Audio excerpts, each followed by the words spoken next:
How to do a research project. Module 2.3, Select Exposure and Outcome Variables.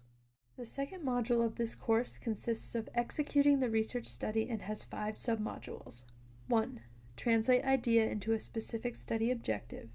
2. Choose which study design to use. 3. Select exposure and outcome variables.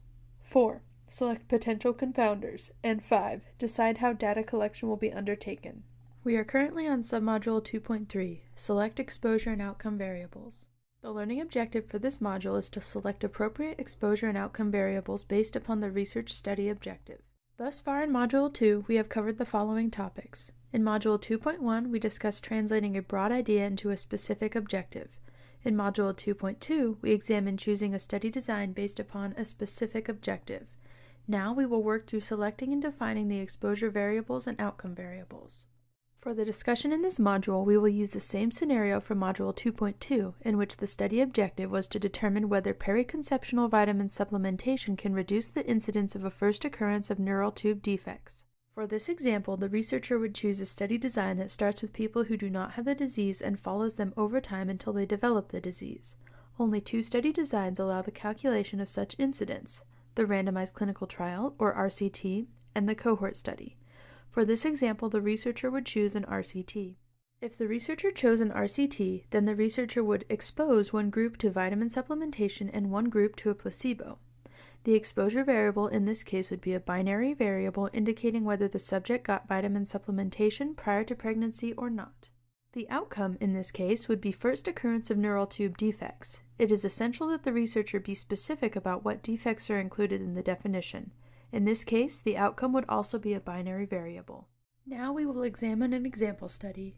In this study, the respiratory severity score, or RSS, is a byproduct of mean airway pressure, or MAP, and a fraction of inspired oxygen, or FiO2.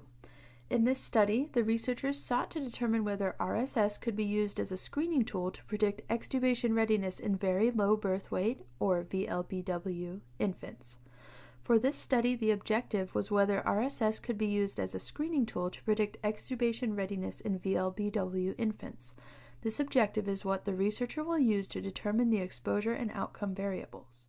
In this example, the researcher would choose a study design that determines an association rather than causality. An observational study design allows the study of such an association. An example of such an observational study design is the cohort study. For this example, the researchers chose a cohort study. If the researcher chose a cohort study, the researcher would start with a group of VLBW infants who are intubated. RSS would be determined prior to extubation attempt.